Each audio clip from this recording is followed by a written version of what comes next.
Boone has very correctly predicted that the show starting exactly at 9:00 means that once again I am alone here.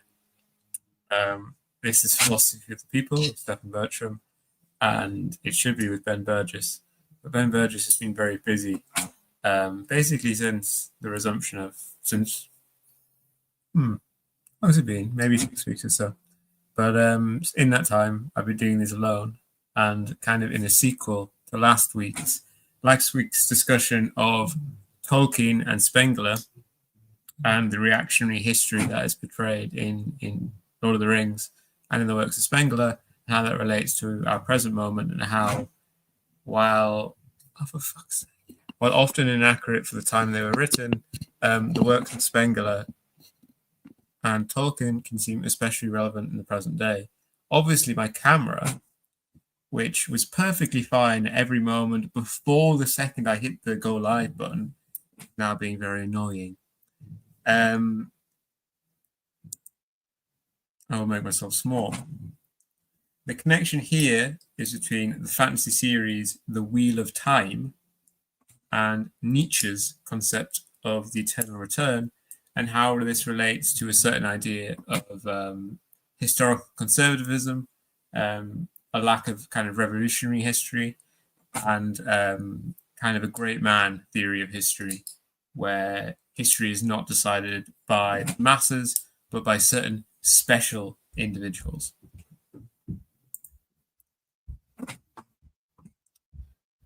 After Tolkien, after The Lord of the Rings, basically a whole new genre was properly born. There were obviously previously works of fantasy before Tolkien, but Tolkien was completely and utterly genre defining. And after Tolkien published, lots of people didn't just publish fantasy, but they published what were basically reconstructions of The Lord of the Rings, tales that very much followed the structure of The Lord of the Rings, but were distinct in various ways. In the 21st century, deconstructions of The Lord of the Rings are far more common. But as in terms of you're like, oh, fantasy is when you reconstruct Tolkien, so we're going to deconstruct it and instead do something that's radically different. Or we're going to take initially what seems to be the same stories that Tolkien's telling and kind of trick you and fuel you and take it apart and there's horrible twists and so on and so on. So for instance, like a Game of Thrones or Song of Ice and Fire can be taken as a deconstruction of The Lord of the Rings. But one of the last great reconstructions of The Lord of the Rings was The Wheel of Time. The first few books, especially, were very Lord of the Rings in their form, though in later books it evolved into a political drama, prefiguring this new direction of fantasy. For instance, that was published, that is present in A Game of Thrones, A Song of Ice and Fire, though largely Wheel of Time started maybe 5 to 10 years earlier, but they have been contemporaries in their publication. The Wheel of Time doesn't have the reactionary account of history that we see in Tolkien, that we see in Lord of the Rings, but instead has a conservative end of history kind of ideal. I will reflect on this within the context of Nietzsche's eternal return. Nietzsche's eternal return being the idea that history, that the world, our lives, repeat over and over and over again. And this is generally taken, at least by me, in Nietzsche, not to be a real account of how the metaphysics of our world work, but rather to be an account of like a challenge. This is kind of a psychological challenge for us to endure, to ask the question of whether we can endure our lives repeating over and over and over and over again. And this is a challenge which is explicitly part of the metaphysics of The Lord of the Rings. To go back to Tolkien's reactionary history, I argued that Tolkien has a very Spenglerian, reactionary kind of history, with an explicit inversion of the Marxist model of progress.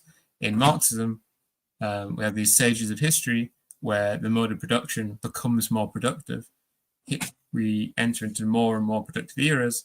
And while that won't necessarily benefit the common people of any era, it's progressive in the sense that industries progress, and it's progressive in the sense that we're eventually, all these modes of productions prefigure an emergence into socialism and communism, where the working people will benefit and will, in fact, abolish themselves as working people to reach something beyond that.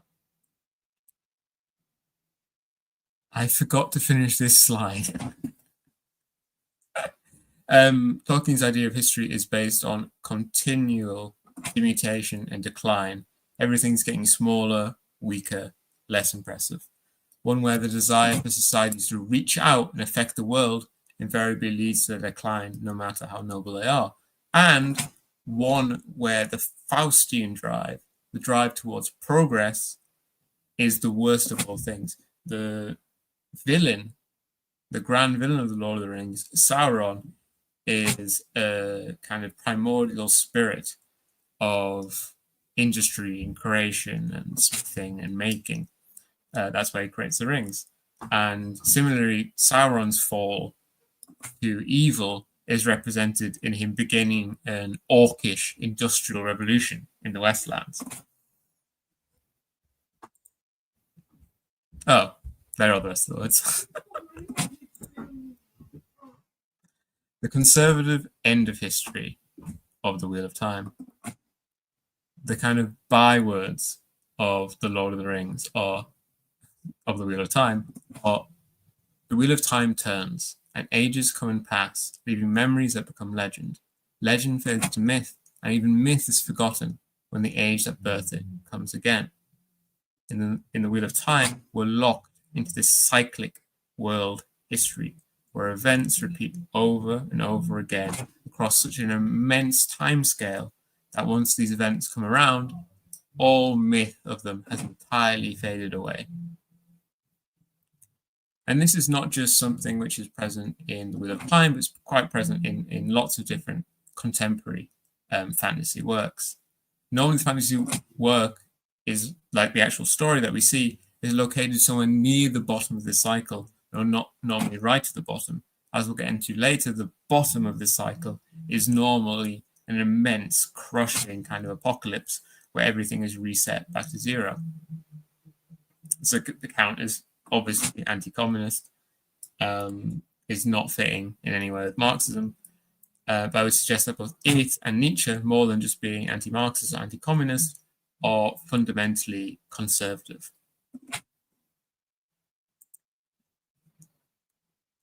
What is the appeal of cyclic history in a literary manner?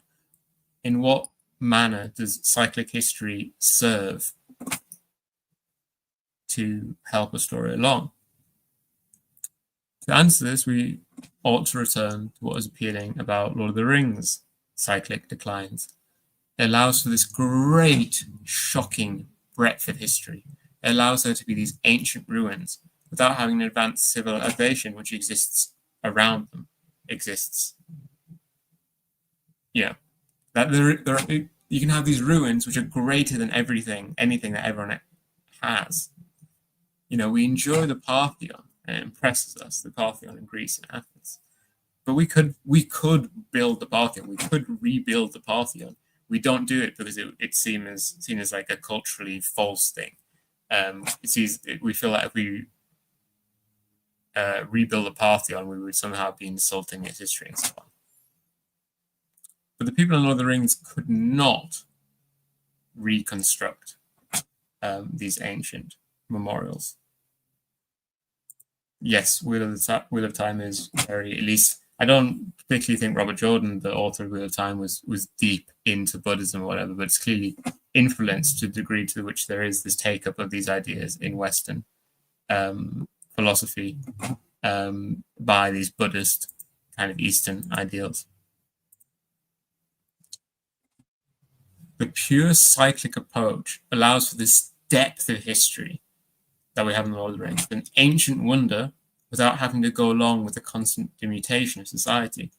Things merely rise and fall, but because all mortal things erode away, only the most recent eras are evident. So you can have things, ancient wonders that the people of this era can't make, but because we have a cyclic instead of a declining history, towards the end of the series, for instance, you can have the people progressing to a point where they can instead do these sort of things. Demutation is when something becomes smaller.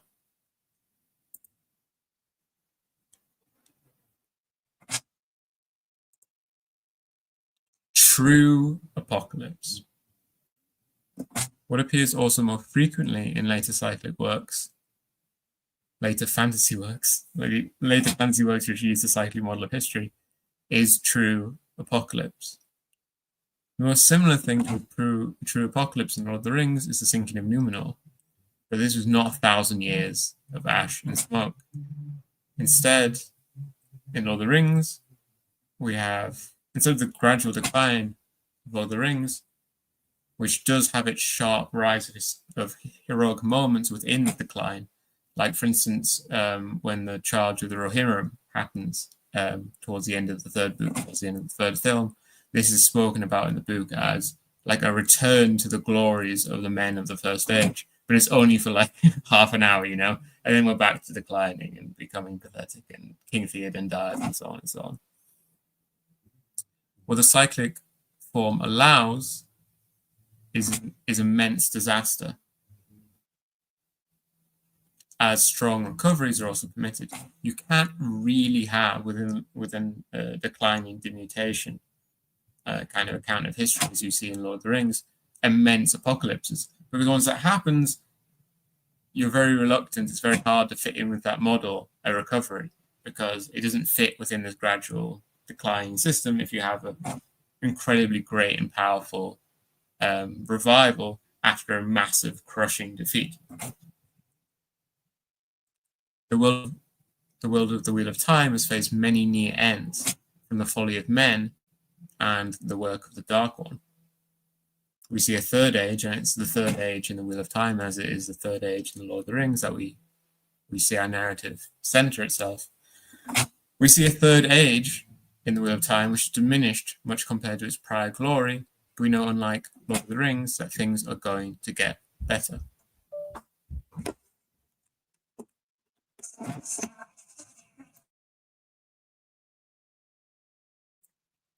How do the cycles of the Wheel of Time work? There are 10 or so ages, but most of them we know nothing about. The first age was either our era or the 10th age of the previous cycle was our age. And by that I mean our history, the world we live in, like the Lord of the Rings, which is meant to be in our ancient past.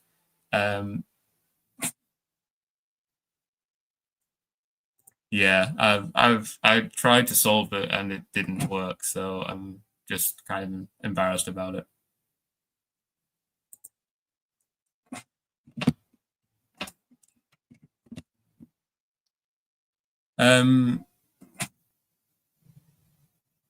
Just as in the Lord of the Rings, the first age was either just as soon. Obviously, you should have said that, but you completely threw me off there. As our history, our world, our present moment is the future of the Lord of the Rings. Our present moment is both the history and the future of the Wheel of Time, because it's obviously the cyclic system. In either the first age or the second age, magic was rediscovered, and this led to a utopian society in the second age. But humanity is never satisfied, and in their Faustian search for a magic both men and women could use, they doomed themselves. They found this combined gender-neutral source of magic, but it turned out to be the very essence of the devil. Fascinating, exactly what this may imply for the kind of gendered relations in the Wheel of Time. Gendered relations in the Wheel of Time being something which could have a whole episode dedicated to them.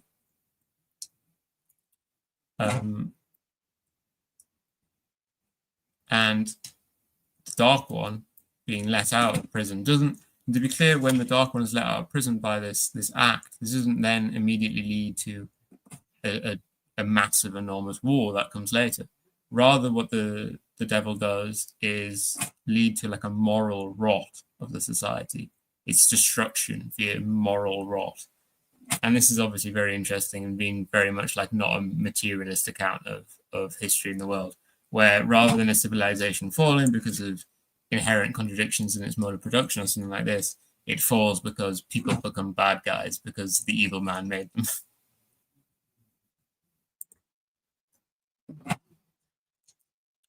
When trying to solve this problem, the wizards again break on gender lines.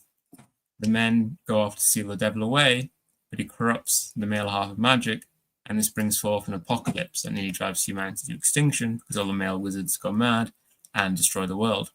This sets up the drama of the books where a man with magic must save the world. The Faustian drive is less suspicious in this third age, where the heroes invent the canon, and the main hero, Randolph Thor, seeks to create an academy to leave something worthwhile behind after his death, including the construction of a steam engine.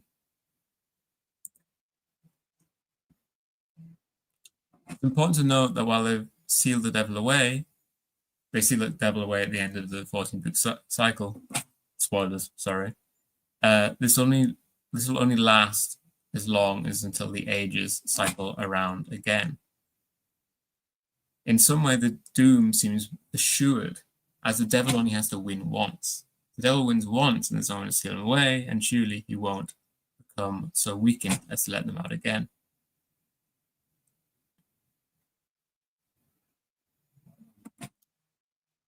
Ben says, from your description, it is material. The dark one materially changes people's nature. It's just not economic and a loose metaphor of a non-material reason people choose to emulate bad guy. I mean, sure, but materialism in Marxism, and I think this is a very important point, and one that leads to a lot of confusion, at least in orthodox, straightforward Marxism from Marx, and not even from someone like Engels. Materialism doesn't refer to metaphysical. Materialism doesn't refer to physicalism, but refers to the primacy of economic matters, of economic relations, of economic structure and production as driving history. Sure, but this is something that people did because they'd been morally rotted away.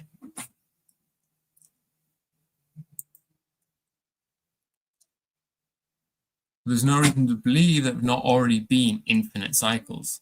If placing a number even makes sense in such a context. If the wheel has already been spinning, then it's always been spinning, you know. There's always been these cycles already happened an infinite number of times. There's not really any reason to conceptualize any particular number. So we either have this irrefutable archetypal hero who never fails, because to be clear, in each era, the hero, the dragon, returns. But he seems to never ever fail, or if he ever does fail, it's never ever a total one.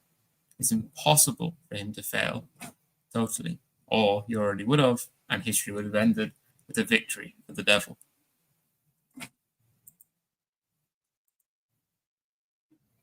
More even than Tolkien, ontological good and evil is something which is very evident in the Wheel of Time.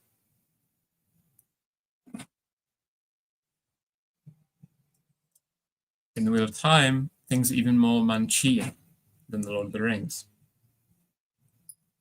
In the sense that evil is not just the absence of good or something which comes from the corrupted and sinful hearts of men or corrupted entities which aren't men or something, generally, you know, coming out of a grasping nature of humanity or whatever. So in Lord of the Rings, you have the great villain Morgoth in the early ages, but he is not a primordial force. He's just a fallen angel. Sauron is also an objectively evil force, though he also fell, and there seems to be moments where he's been redeemed. In the Wheel of Time, the Dark One is primordial. The devil is primordial. He's not of the Creator's make, but existed from the first moment of time. He is an inherent part of the world. The Dark One is not fallen, is not a product of God. He is just evil. I think more key even than that is that evil, this evil of the Dark One, seems to be essential for the metaphysics of the Wheel of Time. Crucially, in his final confrontation with Rand, the Dark One showed a world without him. And this world is a dull, happy one, where there is no light behind anyone's eyes. Rand goes to see one of his wives. An entertaining point for anyone who hasn't read the series. Rand, the hero, goes to see one of his wives in this dream, in this imagination of this world without the Dark One. And he finds like a simpering, empty person who doesn't really seem concerned with anything at all. It's not just that primarily evil exists, but it's necessary. The Wheel of Time understands it for the normal functioning of humanity. So Rand must simply allow the wheel to keep spinning, to let people suffer eternally in this unending loop over and over and over again. Rand has to be the man who rises to Nietzsche's ultimate challenge, not just for himself, but for everyone. And he just doesn't have to make this choice once, but over and over again in slightly different circumstances. Yes, certainly there were definitely very evil people in the Age of Legends, and that's kind of the contrast between the Dark One being sealed away, though it's not entirely clear what that means or how exactly that works, and the Dark One being destroyed.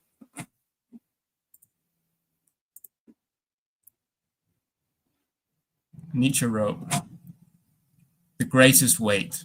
What if someday or night a demon was to steal after you, and in your loneliness say to you, this life as you now live it and have lived it, you'll have to live it once more and innumerable times more. There will be nothing new in it, but every pain and every joy and every thought and sigh and everything unutterably small or great in your life will have returned to you, all in the same succession and sequence. Even this spider and this moonlight between the trees, and even this moment and I myself, the eternal hourglass of existence is turned upside down again and again, and you within it, a speck of dust. Would you not throw yourself down and gnash your teeth and curse the demon who spoke thus? Or how well disposed would you have to be to yourself and to life to crave nothing more fervently than this ultimate internal confirmation and seal?" Only feel a little bit at the end there. And this is from The Wheel of Time. "Why do we live again?" Lewis Theron asked suddenly, his voice crisp and distinct. This is Lewis Theron, a voice of the previous age, the previous hero in Rand's head. "Yes, Rand," said pleading. "Tell me, why?" "Why? Maybe," Lewis Theron said, shockingly lucid, not a hint of madness to him. He spoke softly, reverently. "Why? Could it be? Maybe it's so that we can have a second chance." Rand froze. The wind blew against him, but it could not be moved by them. The power hesitated inside him, like a headsman's axe, held quivering above the criminal's neck. "You may not have a choice in which duties are given to you," came his father's voice, just a memory in his mind. "But you can choose why you fulfill them. Why, Rand? Why do you go to battle? What is the point? Why?" All was still, even with the tempest, the wind, the crash of thunder, all was still. Why? Rand thought with wonder. Because each time we live, we get to love again. That was the answer. It all swept over him. Lives lived, mistakes made, love changing everything. He saw the entire world in his mind's eyes, lit by the glow in his hand. Remembered lives, hundreds of them, thousands of them, stretching to infinity. Remembered love and peace and joy and hope. Within that moment, suddenly, something amazing occurred to him. If I live again, then she might as well. That's why he fought. That's why he lived again. And that was the answer to Tam's question. I fight because last time I failed. I fight because I want to fix what I did wrong. I want to do it right this time. Why do we have to be so brave to endure Nietzsche's challenge? I think these two pieces of text are very kind of well accompanied to each other and kind of bring out what's kind of actually challenging about Nietzsche's eternal return. Because we have to grapple with committing every mistake, have to go through every suffering an immense amount of times. Of course, we get every good thing too, but it becomes clear here that Nietzsche is a pessimist who wishes he could be an optimist, and is speaking to people who are like him in this way. Nietzsche subtitles, which one is it? I think it's Echo Homo, or maybe not.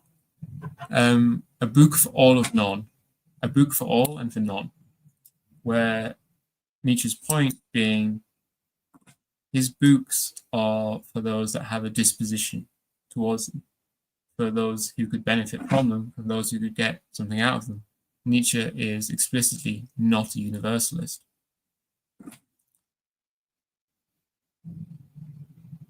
And to those that have suffered a great deal in their lives, Nietzsche's challenge is a true challenge.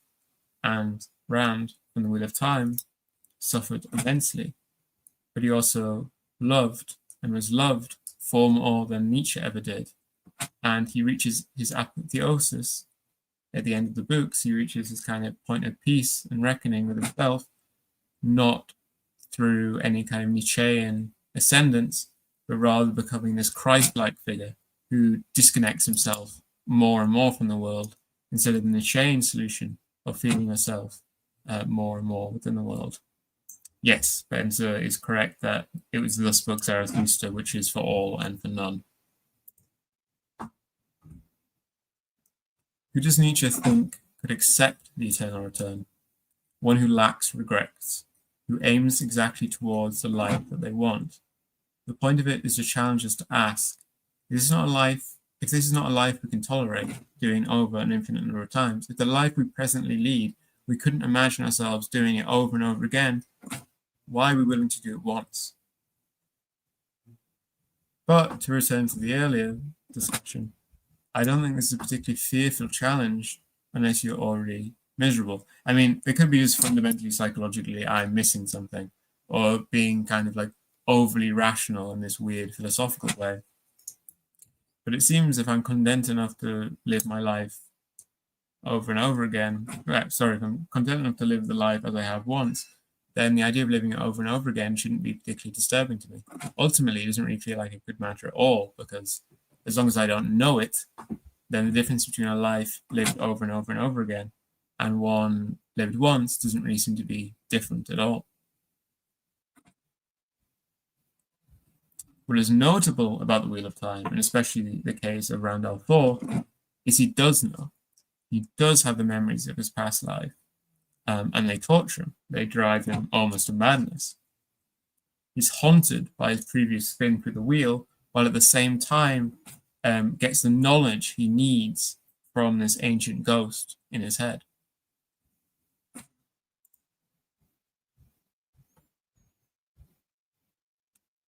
The idea of Amor Fati, the idea that there is fate and that you should love your fate, is represented very much also in the Wheel of Time. One of the key phrases of the Wheel of Time is the wheel weaves as the wheel wills, which is to say, the circumstances that people live in, that men live within, are not determined ultimately by men, but by this kind of abstract metaphysical entity of the wheel. It is the wheel who decides which soul goes in what body, and so on and so on. The main characters of the tale of the Wheel of Time are Taveran, special persons picked out by the system to have the events of the world bend around them. There's metaphysical intervention from on high to confirm and institute the great man theory of history. While this is a good Nietzschean fate, it's fantastic for Nietzsche would have so much fun in the world of the Wheel of Time. He'd be like, Taveran, they're the Übermensch, blah, blah, blah. But being these kind of almost these higher men who are confirmed by destiny and fate to have the world revolve around them, this fate is generally misliked by the boys who are granted these powers because of the classic kind of reluctant hero in the Tolkien model. It's normally represented as in like a spinning wheel, like a needle, like for making clothes, like a sewing needle wheel. And so the metaphor in that sense is not mixed, but it's like the wheel is weaving like the tapestry of time and so on.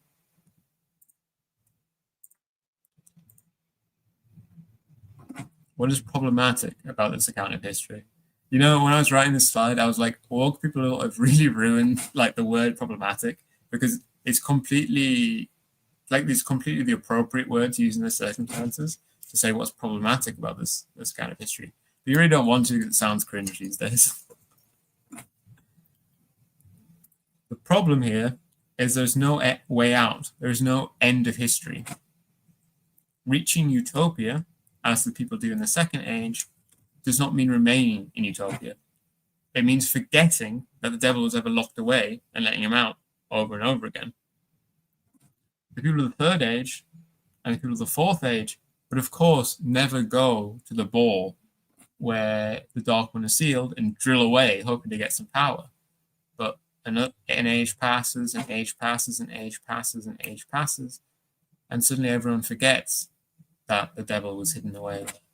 And all they remember, all they know, is that there's great power hidden within this place. And so they dig out again, and the same cycle happens over and over again. The Wheel of Time is also one of the most intensely chosen one based stories, where it's not just there is one chosen one. So there's the whole thing of prophecy. There's an immense amount of prophecy in the Wheel of Time, and that kind of tells you exactly what's going to happen right at the very end of the book, from the very start. But it's not just this prophecy. It's not just that Rand's the chosen one, but also that Matt and Perrin, the two of the male characters, are these Tavaran that I mentioned, who have the world literally bend around them. They have kind of plot armor, whatever you'd like to call it, literally instituted into the metaphysics of the world. The idea that the eternal return, or the spinning of the wheel, could be put to an end by the actual existent movement of the people is about as far from the metaphysics of this world as it could be. It's probably even more decisively anti-communist and anti-Marxist than the reactionary version of history that we see in Spengler and Tolkien. Because in Spengler and Tolkien, this reactionary account, at least history is going somewhere. At least we're getting somewhere. That place might be bad, but of course we can see that because Tolkien reviews the industrial progress as regressive, we can kind of just invert his values in an unchained sense and say that actually where Tolkien sees decline in this Faustian drive towards progress, we can just simply say we can see progress instead. And so in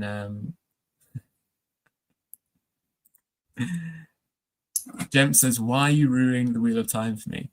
Well, I hope not. And I suppose this is the end of my slide. So if people have questions and so on, feel free. But I don't think this is really my best video anywhere near it. But I would like to say here, I am an enormous fan of the Wheel of Time. It's my favorite fantasy series, my favorite book series. I love the TV show, even when it's been very ropey, even though now it's good. But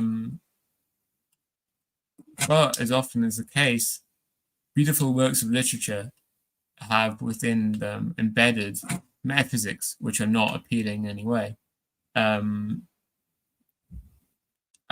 this is often, there's a clear break where metaphysics that serve a fantasy story, serve literature, you would hate them to be true in the real world, right? Because you aren't the main character. The Tavaran system in the Wheel of Time, which provides a system by which the world literally metaphysically revolves around the heroes, is a great system. It really sorts out a lot of problems in fantasy and similar stories where it's not clear why the heroes keep being the center of events. Why are they always there? Why are they always relevant in all these stories and all these moments and so on? Well, the Wheel of Time has an actual answer, which is that it's just it's metaphysically necessary that they are. But at the same time, that creates like such a closed, doomed world, as well as like the cyclic history of the Wheel of Time creates this very appealing system of this cycle of the great immense pressure of history. But you'd hate to live in such a world because you would know, even if you're living in utopia, it can't last. And you might be able to live hundreds and hundreds of years, but if you live long enough, your world will fall in some way. The more aware you are of the systems of the Wheel of Time, the more you know that your age, your time is a doomed one. I'm really sorry for that clicking of my laptop, which is generally it's not nearly as audible as it sounds to me, but as Soon has mentioned, it clearly is picking up. So I'm sorry for that. I just really need to find generally a better audio solution. Need to get various things fixed. And obviously it becomes a much more pressing issue when I'm by myself. Previously, like with the clicking of the laptop or various little weird things, I could just compensate by muting and shutting up. But obviously with me being alone here, I don't really know when Ben is going to return. Yeah, but I want to be better. I think from the fact that it only picks up a bit, I think my noise filtering is generally very good because for me it's loud as fuck. And I was like, when it first started happening, I was like, oh my god, it must be deafening to everyone, but it's not. It's just kind of there, I think. Yeah, I think it was doing the exact same thing last week, so I don't know if the sound is any different this week or if it's just Soon just noticed it this week. But there is distinctly this kind of clicking. It's the right-sided fan on my laptop has failed and basically continually tries to like start up, but it's unable to do so. So then just tries starting up again about 10 seconds later. I also have a very expensive, very large microphone, which has also failed. So yes, if I could definitely turn down my gain and so on and keep the microphone. But also, I mean, if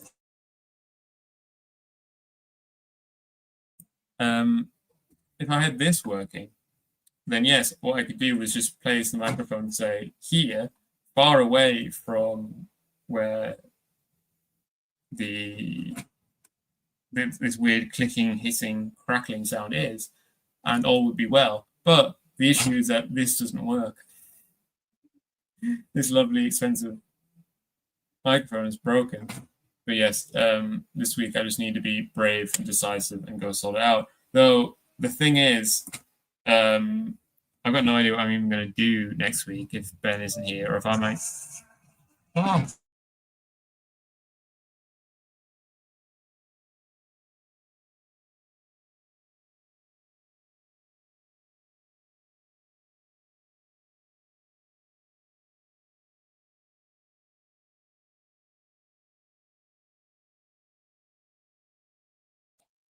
Me trying to physically demonstrate something just led to complete and total logistical disasters.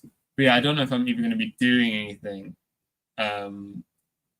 next week because creating these slideshows, which I don't even think are particularly good, is taking up far too much of my week. I don't have any clear ideas for next week, so maybe next week we'll just skip it unless Ben comes back and heroically rescues us. But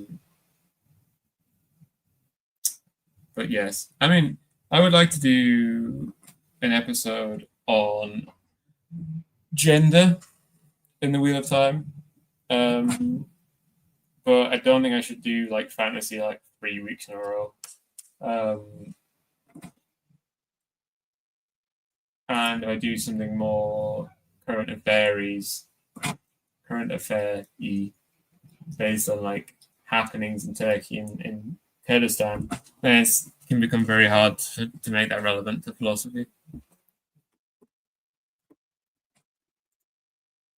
Because it's in contrast to historical idealism, which again was not an idealism of saying that, minds are the only thing which exists, but an idea of historical idealism where it's ideals, where it's ideas which are the primary driver of history. The classic kind of high school example is to talk about like the French Revolution and suggest that kind of the idealist perspective would be that the French revolutionaries, the French Revolution happened because the ideas of liberalism were invented, and then that kind of pushed kind of capitalist social relations and economic relations into being, while the Marxist idea, the historical materialist idea, is to instead suggest that it's not the ideas that changed the world, but rather the world changed and the ideas came about kind of following the ideals.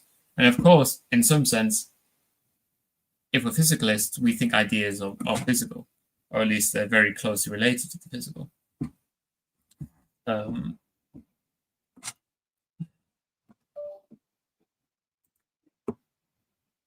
Yes, and I mean, confusion has become much more confusing because pretty much immediately after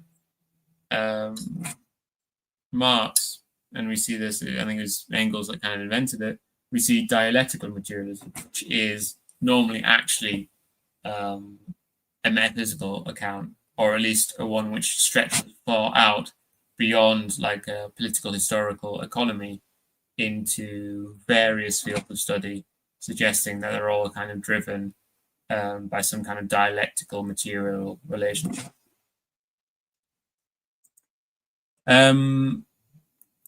But yes, that is going to be all for this week, friends. I really do need to sort out my whole audio situation. But yes, I will talk to you all next week, maybe, unless I don't. Bye.